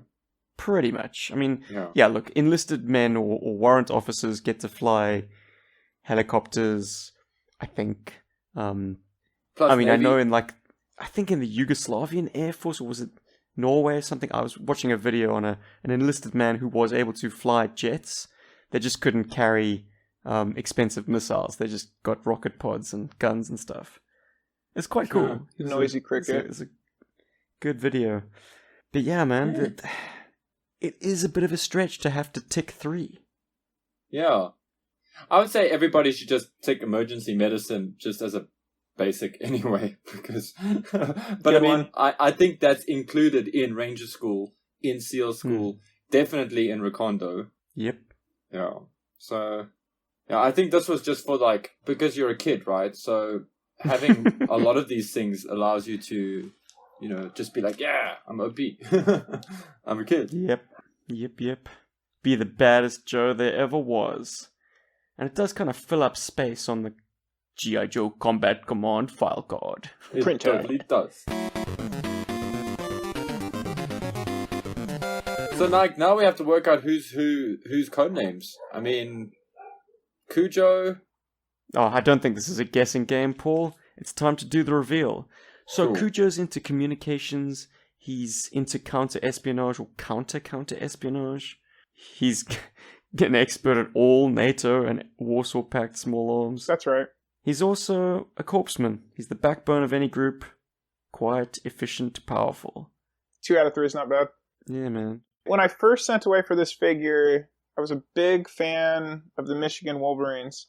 Maybe you remember Anthony Carter tearing up San Francisco Niners back in the playoffs. Of course, they had some What a good game, basketball man! teams. What a game! No, Yeah, I know, don't have right? any recollection. Sorry, man. But no, I was a big Wolverines fan. I liked the animal. It's small. It's vicious. So I think my character's name was Wolverine, and it had nothing to do with the Marvel figure. That was back in the day. Sick code name, and one that probably would have existed had it not been for Wolverine, Yeah, probably. Well, they definitely had a vehicle. Oh yeah, you're right, of course, the fucking vehicle. But like, no one was ever called Wolf. That's a great code name. It's a cool code name. Huh. Paulie, regale us, brother. What was your code name? My code name as a kid was the most awesome name I could think of as a 9-year-old, and it is Always. Thunder Shark. Hold on. Wow. Thunder Shark, because it just sounds great, and Thunderhawk was taken because there's a video game called Thunderhawk. Yeah, was like, and of course Thunder Matt Shark. Tracker's Camaro. It's called Thunderhawk, yeah, that's all. That's it. Yep. Yeah. So, Nice. so there's Thunderhawk in all of his glory. No, Thunder These- Shark? I mean, Thunder Shark, There it sorry. is. In all of his glory with these throwing knives, not necessarily a shuriken, and his Zen Sword. And my pulverizer's really tucked in the back there. You can't see it. And lots of pouches for all the dirty work. That's really cool, Paul. Thanks, man. And it seems to have the desert kind of rag that Pursuit of Cobra Dusty has. Yeah, I wanted to give him something a little bit ninjistic-ish. And if you look carefully, like, I kind of wanted it to feel like Storm Shadow was his teacher, or my teacher in this respect. So I've got Storm Shadow's version 2 camouflage sort of on me, which is very similar to Shockwave's camouflage, to be fair. So, are you going to try and kit bash this figure with the modern era? I might just do that because I think I have about 3 Steel Brigades, if I'm not mistaken. So maybe I should turn one of them into Thunder Shark. I think you owe it to yourself to do exactly that, man. I think I'm gonna. Maybe we should do that. Maybe we should make a thing of that on the next Some Assembly Required. That should be our next project. Thunder Shark. Well, Thunder Shark. It would be great to kind of complement White Lightning and Cujo. By that, I speak of Cujo's 2 Steel Brigade custom figures, courtesy of the legendary Mr. Jim Godfrey. Hey, Jim. True words. No, I think I was thinking about that because I think when Paul was talking to when you were talking to Jim, he said he was gonna hang up his gun, so to speak, that he wasn't gonna customize as much anymore. It kind of got me thinking. We haven't even mentioned the person who owns Steel Brigade now. I'm curious, like, would they ever release essentially like let customizers create a head that you could put on the new 6-inch Steel Brigade? Well, I know somebody who could do that for you. Well, I'm not saying people couldn't do it, but do you think they'd ever take the step to bring those two parties together? Like essentially release the neck fixture that the head sits in, that kind of thing? I don't think it's a closely guarded secret. I think it's a fairly common piece. Because Bobby has mentioned on Facebook and stuff that it is easy to customize his figures. To make it fun to customize with other brands if you wanted to. So I think if you wanted to do your own face sculpt, I know somebody who can get that done for you. Yeah, I think that would be that might be a real nice aftermarket for customizers to promote. Like if they can customize a new Steel Brigade helmet or something. Because I would like a custom 6-inch of Cujo with a K. That'd be pretty dope. Well, I put in a pre-order for a Steel Brigade from Action Force, so I'm looking forward to March next year when it arrives. Very nice. We're going to see what happens from then. Sorry, Speaking of customizations, though, guys, as a bonus round to cap us off, the Steel Brigade classic action figure was pretty much hemmed in by being a Franken Joe. I mean, you could fill out the most fabulous of subspecialties and training institutions on the file card, but ultimately you were going to get the same figure as everyone else. If you had the option to actually Franken Joe up your own parts, are there existing 3 3/4 inch bodies that you'd prefer to have done up in the Steel Brigade color palettes with the Steel Brigade head? I did think about this one for a minute. I think you got to leave the baby blue. I mean, whether it's for the UN or what have you, it looks good. Or the Navy. Okay, that's it. Come on. Hey. But I do think, like, if they did have gold head, but the colors were abrasive, maybe? I don't know. Is there anybody that likes the gold head color mixture? But I think it'd be interesting if you could swap out the green. Like the green chest, if it was the same chest but they did it in a different mold, like if you could say, I want a red chest on my Steel Brigade, I think that would be an interesting customization thing. You know, not changing any of the parts out or anything like that. Because I'm gonna be crazy. I'm not a huge fan of those big welding gloves he's got on, but no, I think I would change the chest. Because when you change the head, yes, but I don't know. The silver looks good. What do you guys think? I'm kind of with you, and I'm not with you at the same time, if that makes any sense. Like, the blue into the green is so essential. It's good. It's good. You know, the color palette makes a Steel Brigade. It's unique to Steel Brigade. It's not repeated anywhere else in GI Joe, really. Yeah, that exact kind of blue arms, blue collar, and green vest. Flak jacket, whatever you want to call it. I would want to stick with that. But, given my specialty as a pilot, I think there's a body sculpt that is criminally underutilized. And it's also one that shares the same swivel head tooling that the Steel Brigade has. And can anyone guess?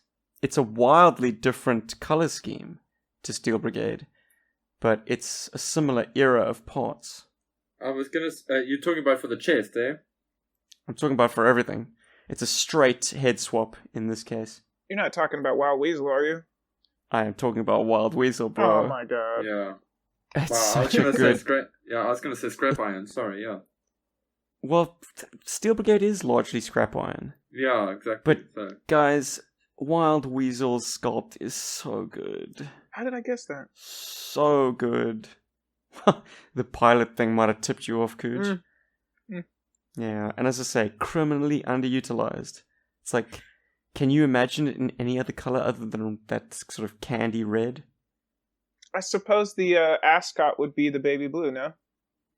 So Well, the ascot, yeah, would bring out the baby blue. You can have the baby blue arms, and the kind of, the green centerpiece would just be a kind of a utility vest that he's wearing over his blue jumpsuit. adding to what you're saying though, because you got the wheels turning in my head, I think what would have been interesting is if your military specialty, your primary military specialty on the form went through to Hasbro, and that dictated which body you would get. So in your case, let's just say you went with, pilot and whatever, and your guy, funneled down to being a pilot, then you would get that Wild Weasel body in the Steel Brigade colors. Is that kind of where you're like thinking of? Because that would be a cool one. Yeah. And with the Steel Brigade helmet, because much as I love the rest of Wild Weasel's that body, head. the head kind of lets down the side. It's almost a little bit sad looking. Here we go again. Sorry. Taking a swipe at the weasel. But that would actually be a very cool custom piece. Like that guy who did that really stunning Snake Eyes and Scarlet Head. I'd love to see him do something like Wild Weasel. And take maybe some of the bigger headed Joes and just make them a bit smaller. But anyway, coming back to this Steel Brigade sort of, wish list dimension concept. Yeah, it would be awesome if they boiled down your specialty into a figure body. So all the guys who wanted to have like more of a pilot feel could get like a Wild Weasel body, and the guys who wanted more of the sort of army feel would get, what we've currently got. And that would be interesting, like maybe 3 or 4 different body types just to go with that in the Steel Brigade color scheme. I would have loved it if your weapons choices and stuff actually resulted in different accessories. Yeah, I think that would have been so cool. Like my Steel Brigade guy coming with Storm Shadow V2's backpack, for example, would be awesome. And Stalker's gun. And all of the NATO pack small arms. Accessory pack. Nice. Yeah. Boom. If you pick counterintelligence, you get Baroness's chest. You're like, hold on, guys. Hold on. Hold on. Hold up a minute. What machine gun do you pick in the Joe line for your primary? Because Steven did go Crimson Guard. I'm not trying to like labor this. I'm just curious. So I do think it's something that's that each Joe player picks a different gun. I gotta say, dude, like there are a lot of great machine guns, and the Crimson Guard rifle is really, really stunning. But putting it in the hands of a GI Joe, this is my problem. This is my quandary. I'm like, yes, the CG rifle goes to the specific Steel Brigade that I happen to own now, and I love that gun, but it is so the CG gun. Yeah, it's very distinctly CG. I think a cool gun is Hit and Run's submachine gun. I think it's like that little it's a Colt 9mm. Yeah, that's a cute little gun. it's not sized accurately. It's a good gun. It's just too big.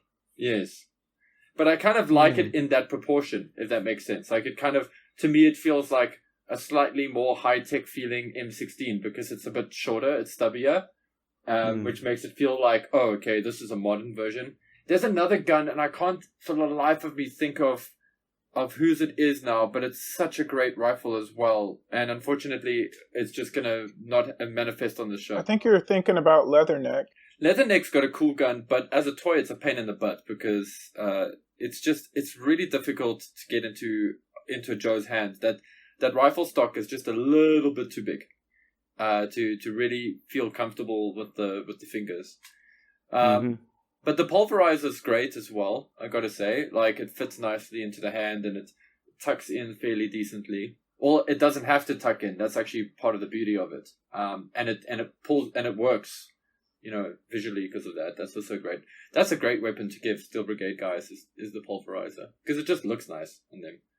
9-year-old me didn't know this, but adult me is like, yeah, it's actually not a bad idea. But there's another really fantastic sort of submachine gun, and it comes with a seriously random dude. It's just you wouldn't think like, oh, that would work, but when it comes to me, I will shoot it your way, guys, because I can't think of it now for this podcast. There's too many. Too much art floating around. Cooj, I take it you're sticking with your dual-wield pistols, or did you want to upgrade to a rifle? No, just to live in the tangent just a bit longer. I do think there's a case that Copperhead might be one of the people that actually looks better with the original, or like looks better with that Leatherneck gun than Leatherneck does. I think that's interesting. Anyway. Okay. Right. Take a M203 out of a Marine's hands and give it to that scallywag. Who might be a former Marine. Where was that thing when he needed a light-up gun-ho? Gentlemen, I think that's a wrap on our Steel Brigade choose your own figure adventure. We should take them on a little find your fate adventure at some stage. I think so. I think we should totally take these guys. Build a character, a sheet out of this, as in like values and stuff, and then throw it into the mix. A return to the Obco Star, perhaps. Oh, yes. Deep cut. Or maybe we're gonna board that Cobra Knight landing again. That's a little bit overdue. Gents, it's been real. I will once again point anyone who would like a chance to create their own custom Steel Brigade file card today to check out www.projectsteelbrigade.wordpress.com. It's run by good old Matt Smelker, who, if the name doesn't ring any bells, maybe the following little audio drop might. I'm Christopher. I'm Matt. And I'm Chad. And you're listening to GI Joe Review. Those guys were the direct influence on us starting this podcast, so respect. Anyways, dealing with Matt was very cool, very efficient, and very, very professional, and I love the product. So excellent. That's enough sales pitch. Times 2. I think all of our listeners should do one and post it on the Facebook post when we put the Facebook post up for this episode. I'd love to see everybody. Or Insta. Or Twitter, or Insta. And and then just tag us in GI Joeberg episode 182. It is 182, right? Yes, indeed. Cool. What's in a number? A lot. So with that said, I think... yeah, you know what? This will really tickle the numerologists among us. Winking at you, Cooj. Sir Sean Connery... If you take the dates of his passing and add them together, you get 007. Oh, wow. Nobody will ever upstage him in that Zardoz bathing suit, or whatever that was. Oh my so word. cool. What was that? I still haven't tracked down that film. Maybe they'll make a hologram of that. I've got that film. I am terrified. Rest in peace. I think my favorite Connery performance was old Indy, or old Dr. Jones. Yeah. Oh, he's beautiful. Oh Definitely. My goodness. I think that line about, let the rocks and the birds be your, what did he say, your army? That was pretty frickin' Zen Sword right there. Yeah, Charlemagne. Deep cut. Yeah. Well, do you guys have a favorite Connery performance to close out? Oh, look, I mean, nobody's delivery of James Bond, will send the chills down your spine like his initial moment in Dr. No. It's a beautifully constructed moment. It's a beautifully constructed reveal. Seeing that cinematic icon for the first time. Oh, I'm getting goose flesh just thinking about it now. Yeah, it's a tough moment to beat. Even though there were more nuanced and better Bond films that followed it. I mean, Goldfinger is probably just the be all and end all. But yeah, just that moment, that reveal, you can't beat it, ever. How about you, Paulie? I actually love him from Indiana Jones. I love that scene when they're flying and Indy's like, "What happened?" He's like, "They hit us." After he like shot the wing. I love that. It's just such a great like line. And then and it's because Cujo took my whole, when I say but one of my absolute favorite things in film is when he quotes Charlemagne for that when they're on the beach in Indiana Jones. That was a great scene. So Cujo, props to you for picking that. That's a great memory of Sean Connery. Him and Indy slept with the same woman too. That's in one scene. That's probably the most seamless that sort of situation's ever been pulled off on film. It's a tricky one. It's tricky. Would you guys rate Last Crusade over Raiders? Wow, people are gonna hate me for saying stuff. Yeah, but like by a hair. How about you, Cooch? I think Raiders will always be more dangerous, but yeah, it's a better popcorn movie, I think. It's more polished. Raiders got its rough edges, which make it an absolute gem of a film. But the interplay between Jones Sr. and Jones Jr. is just so delicious. It's amazing. It's rest in peace, Sir Sean. You're a fucking legend, man. Forever. This was a robust chat, but it was a good one. I appreciate you bringing it up. So let's bring it home, boys. It's been a marathon. Thanks for joining us, listeners.